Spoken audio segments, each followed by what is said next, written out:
All right, picture this. You're at your doctor's office, sipping terrible waiting room coffee, and they're telling you it's time for another routine health check. Sounds like the responsible thing to do, right? I mean, we've all grown up hearing that screenings are the key to staying healthy, catch problems early, live longer, all that jazz. But what if I told you that after 70, some of these tests might actually stir up more trouble than they prevent? I know. I know. It sounds like something you'd hear at a backyard barbecue and roll your eyes at. But stick with me. This isn't about throwing shade at doctors or telling you to skip checkups altogether. It's about a shift happening in places like the US, Canada, and Australia, where folks are starting to realize that more tests doesn't always mean better health for older adults. See, some of the screenings we're nudged into after 70 can lead to stress, false alarms, or even procedures that leave you worse off than before. I'm not here to scare you, promise. I'm here to share what doctors, especially those working with folks in their 70s and 80s, are starting to figure out. One size fits. All medicine can sometimes do more harm than good. Today, we're diving into 6 health tests you might want to think twice about after 70. These are the ones even savvy doctors often pass on for themselves. We'll break down why they're pushed so hard, the risks they hide, and smarter ways to keep your health on track without feeling like you're stuck in a medical hamster wheel. This is for anyone in New York, Toronto, Sydney, or beyond who wants to stay active and enjoy life without getting bogged down by endless appointments. Maybe you're tired of feeling like the healthcare system's got you on a treadmill, pun intended. Or maybe you just want to make choices that let you focus on what matters. Your grandkids, your garden, your morning walks. So, grab a tea or a cold one, get comfy, and let's dig in. We're not here to stress you out. We're here to give you the tools to live your best life with confidence and a little bit of sass. All right, let's kick things off with colonoscopies. You've probably heard the spiel. They're the gold standard for catching colon cancer early. And for folks in their 50s or 60s, that's often spot-on. Colonoscopies can spot those sneaky precancerous polyps and save lives. But here's the thing. After 70, especially if you're feeling fine, with no weird tummy troubles or family history of colon cancer, this test can go from lifesaver to a bit of a nightmare. Why? Well, a colonoscopy isn't like getting your blood pressure checked. It's a full-on production. You've got to chug a gallon of that nasty-tasting prep liquid to clear out your system. Think of it like drinking a science experiment gone wrong. Then you're sedated, and a doctor threads a camera through your colon. For younger folks, it's a hassle but manageable. For someone in their 70s or 80s, though, the risks start piling up. That prep can dehydrate you like nobody's business, messing with your electrolytes, potassium, sodium, all that stuff your heart and kidneys need to stay happy. Dehydration's no joke at this age.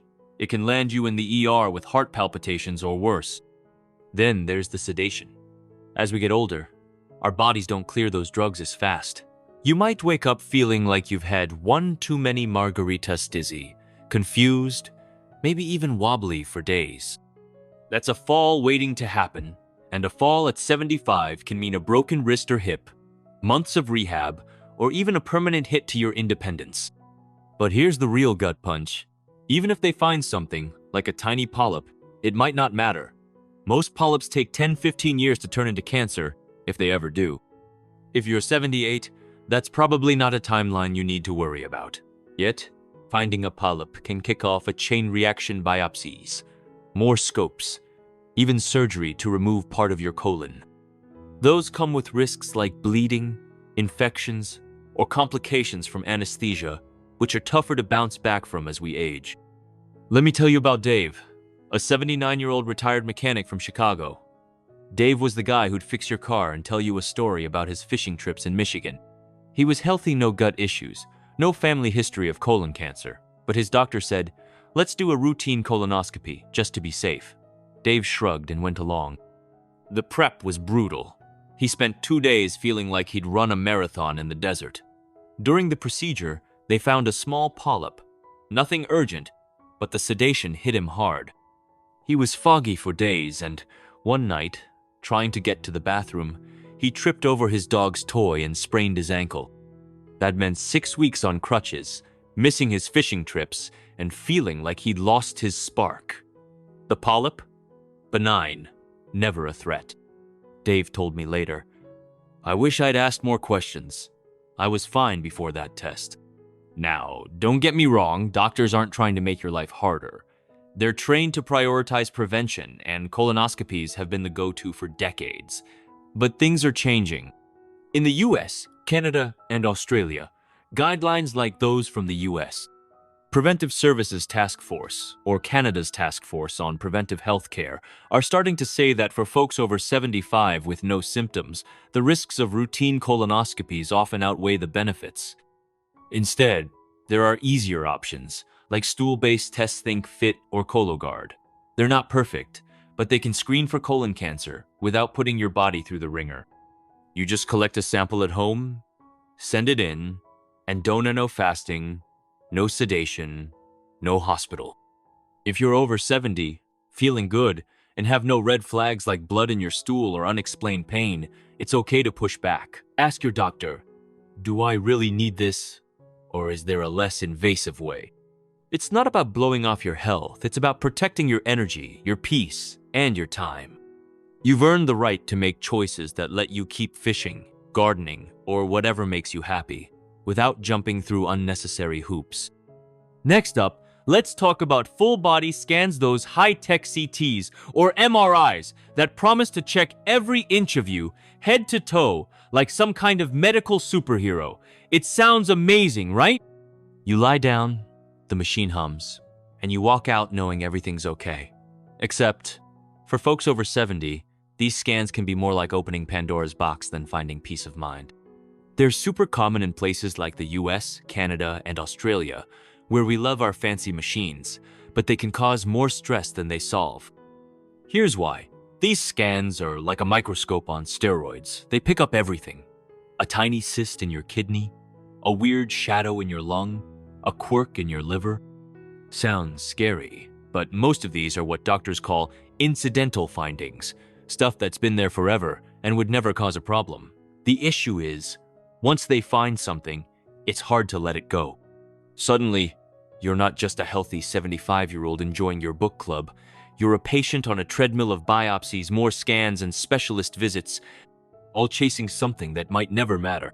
For older adults, these follow-ups aren't just annoying, they're risky. A biopsy that's routine at 50 might cause bleeding or infections at 77, and recovery's no picnic. Even lying still in an MRI for an hour can be torture if you've got arthritis or a bad back. And let's talk about the mental toll. I've seen folks go from loving their daily walks to obsessing over a spot that's probably nothing, losing sleep and joy in the process. Plus, there's the wallet hit. In the US, Medicare often doesn't cover these scans unless there's a clear reason. In Canada, you might wait months for one, or in Australia, you're paying out of pocket thinking you're buying security when you're really buying stress. I met Sarah, a 76-year-old from Toronto, at a community health fair. She was a retired teacher who loved knitting scarves for her grandkids. She signed up for a discounted full-body scan, thinking it'd give her peace of mind. Instead, they found a tiny nodule in her pancreas too small to cause issues, but enough to send her into a panic.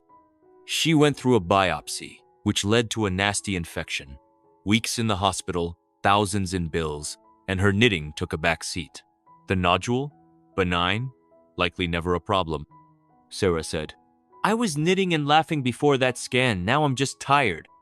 This is what doctors call overdiagnosis, finding something that sounds alarming but doesn't actually threaten you. It's not just a medical term, it's lost time, lost energy, lost joy. In the US, Canada, and Australia, health systems are starting to push back on routine full-body scans for older adults. Unless you've got symptoms like unexplained weight loss, pain, or fatigue, there's rarely a need. Instead, trust how you feel. If you're out there living your life, whether it's knitting in Toronto or hiking in Sydney, focus on that. Don't let a scan steal your spark. If you're still with me, drop a quick, "Yo, I'm here!" in the comments. It lets us know you're vibing with this, and it keeps us fired up to make more content like this. Not subscribed yet? Hit that button and ring the bell so you don't miss out. All right, let's dive into cardiac stress tests, those ones where they've got you jogging on a treadmill or pumping chemicals into your veins to see how your heart handles the heat. These tests have been a big deal for years, especially in places like the US, Canada, and Australia, where we're all about keeping our hearts ticking strong. The idea is simple. Push your heart a bit, watch how it responds, and catch any red flags before they turn into a heart attack. Sounds like a no-brainer, right? But here's the thing after 70. If you're not dealing with stuff like chest pain, shortness of breath, or feeling wiped out after a short walk, these tests can cause more headaches than they solve. Why is that? Well, as we age, our hearts and blood vessels change. Your arteries might get a bit stiffer. Your blood pressure can bounce around more than it used to, and your heart's electrical patterns might shift a little. These are often just normal signs of getting older, not a sign you're about to keel over. But stress tests aren't always smart enough to tell the difference. They can pick up these changes and flag them as abnormal, giving you what's called a false positive result that screams heart problem, when your ticker's actually doing just fine. That false alarm can send you down a rabbit hole of more test-think angiograms, where they thread a catheter into your heart, or even procedures like stents or bypass surgery. Those aren't small potatoes. They come with risks like bleeding, kidney damage from the dyes they use, or even a stroke, and those risks hit older folks harder. Recovery's tougher. Tohat's a quick bounce back at 50 can mean weeks or months of feeling off at 75. Let me paint you a picture with Mike, a 74-year-old from Seattle who was all about his grandkids and their Mariners games. Mike was the guy who'd cheer loud enough to wake the neighbors, always with a hot dog in hand. He felt great. No chest pain, no trouble breathing, just living his life. But during a routine checkup, his doctor said, "Hey, let's do a stress test just to be safe." Mike figured, why not? The test showed a slight irregularity, nothing major, but enough to spook the doctor. Next thing he knew, he was sent for an angiogram. They found a small blockage that wasn't causing any trouble, but they decided to put in a stent, just in case. The procedure went okay at first, but a few days later, Mike developed a clot. He landed in the hospital for 2 weeks, racking up bills and missing his grandkids' games. It took months to get his energy back, and he told me, "I was fine cheering in the stands before that test. Now I'm just trying to feel like myself again."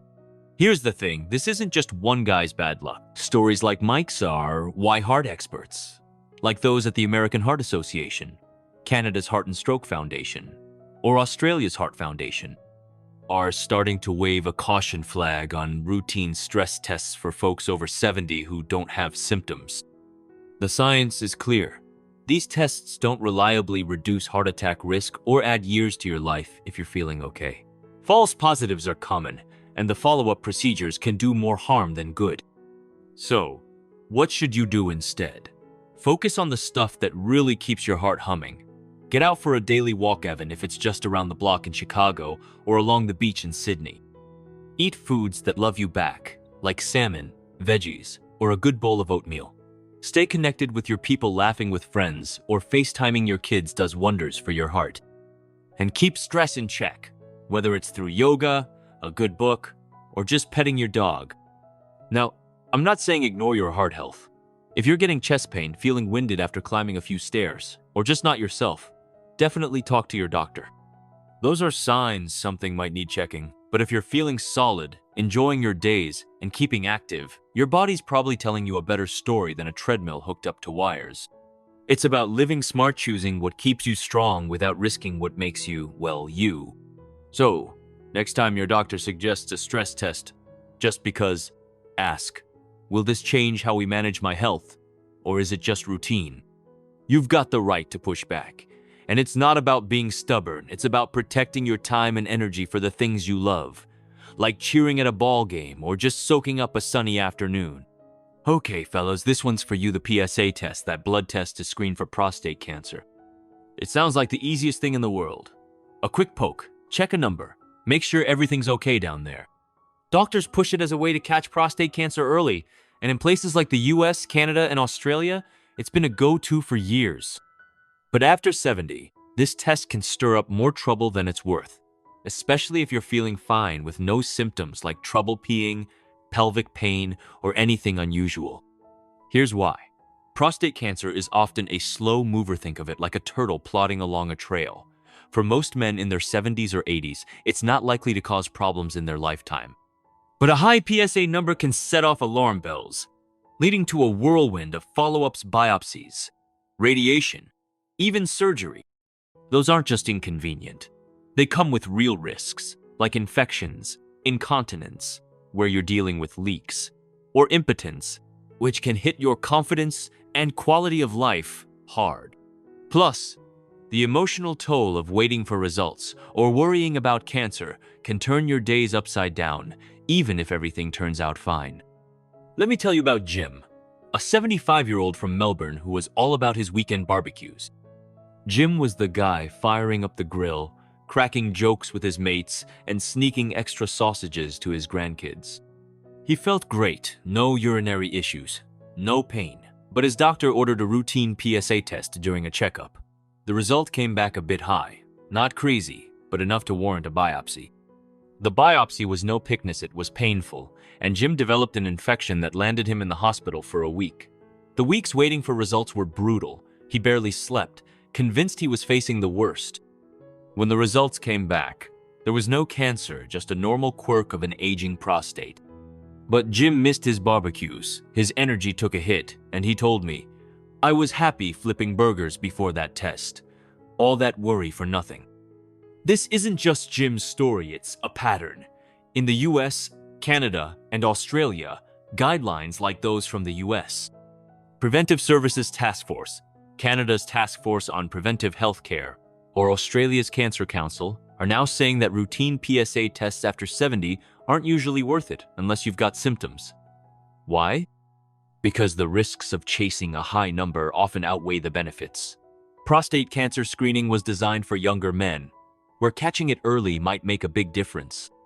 But at 75, the slow-growing nature of most prostate cancers means you're more likely to deal with the fallout of testing pain, stress, side effects than any actual cancer threat. So, what's the smarter move? Pay attention to your body. If you're having trouble peeing, feeling pain in your pelvic area, or noticing blood in your urine, definitely bring it up with your doctor. Those are signs worth checking out. But if you're feeling good, grilling steaks, or playing golf with your buddies, don't let a routine test pull you into a spiral. Instead, keep doing what keeps you strong. Get well.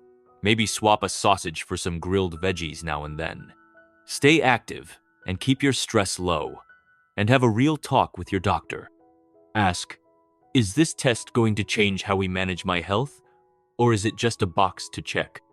You've got the wisdom to know that more isn't always better. It's about making choices that let you keep living your life, whether it's barbecuing in Melbourne or fishing in Vancouver. Let's move on to thyroid scans, those ultrasounds or imaging tests that check for nodules or quirks in your thyroid gland. They sound like a sensible way to stay on top of things, right? Your thyroids, this little butterfly-shaped gland in your neck that helps regulate energy, weight, all that good stuff. In places like the US, Canada, and Australia, doctors often suggest these scans as part of a routine check, especially if you're over 70. But here's the catch. These scans can cause more drama than they're worth, especially if you're not having any symptoms like unexplained weight changes, fatigue, or a lump in your neck. Here's the deal. As we age, our thyroids often develop tiny nodules. Think of them like freckles inside your body. Most of these are harmless, just sitting there minding their own business. But a scan can spot one, and suddenly, it's like a fire alarm goes off. Doctors get cautious, and before you know it, you're lined up for a biopsy or even surgery to check if it's cancerous. Those procedures aren't a walk in the park. They can lead to infections, damage to your vocal cords, which can mess with your voice, or hormone imbalances that leave you feeling off for months. And the waiting game for results? It's like sitting on pins and needles, worrying about something that's probably nothing. I met Lisa, a 77-year-old from Vancouver who was all about her community choir. She'd light up the room with her rendition of old jazz standards, always with a smile. Lisa felt finina weight loss, no tiredness, no neck issues, but her doctor suggested a routine thyroid ultrasound, just to check. The scan found a tiny nodule, too small to cause trouble, but it was enough to spark a biopsy. The procedure was painful, and the needle left her neck sore for weeks. Worse, the stress of waiting for results kept her up at night, and her voice got hoarse, forcing her to skip choir for a month. When the results came back, the nodule was benign, never a threat. Lisa told me, "I was belting out Ella Fitzgerald before that scan. I wish I'd just kept singing." This kind of thing happens more than you'd think. In the US, Canada, and Australia, health systems are starting to rethink routine thyroid scans for older adults. Guidelines from groups like the American Thyroid Association suggest that unless you've got symptoms like a lump you can feel, sudden weight changes or extreme fatigue scans often do more harm than good. Why? Because finding those nodules leads to overdiagnosis, where you're treating something that would have stayed quiet forever.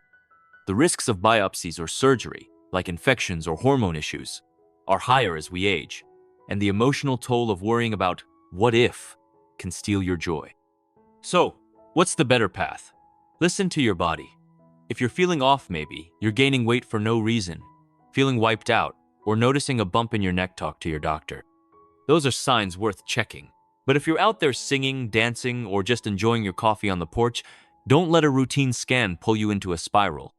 Keep doing what keeps you you, whether it's choir practice in Vancouver or hiking in Colorado.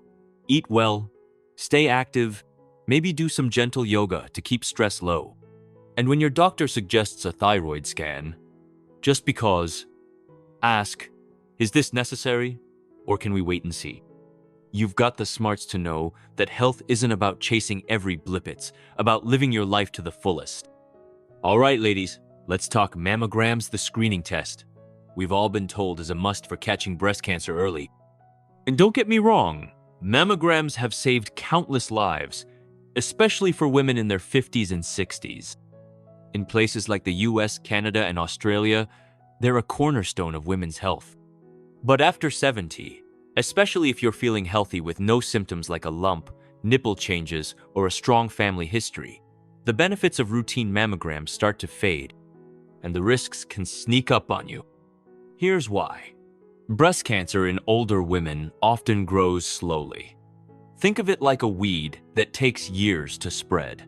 For many women in their 70s or 80s, it's not likely to cause trouble in their lifetime. But a mammogram can flag something like a shadow or a small mass that sets off alarm bells. That can lead to a cascade of follow-ups, biopsies, more imaging, even surgery like a mastectomy. Those aren't just stressful. They come with risks like infections, bruising, or complications from anesthesia, which hit older bodies harder. Plus, there's the radiation from the mammogram itself, not a huge deal, but it adds up over time. And the emotional toll? Waiting for results or worrying about a spot can turn your days into a roller coaster of anxiety, even if it's a false alarm. Let me tell you about Mary, an 80-year-old from Sydney, who was the queen of Sunday brunches. She'd whip up pancakes and bacon for her family, always with a story about her days as a nurse. Mary felt great, no breast changes, no family history, but her doctor recommended a routine mammogram. The scan flagged a small shadow, and suddenly she was in a whirlwind of tests. A biopsy followed, which left her bruised and sore for weeks. The waiting for results was torture. She stopped sleeping, convinced the worst was coming. When the results came back, the shadow was benign, nothing to worry about. But Mary's brunches took a hit. She was too drained to host, and her family missed her spark. She told me, "I just wanted to enjoy my grandkids, not chase shadows." This isn't just one woman's story, it's a pattern.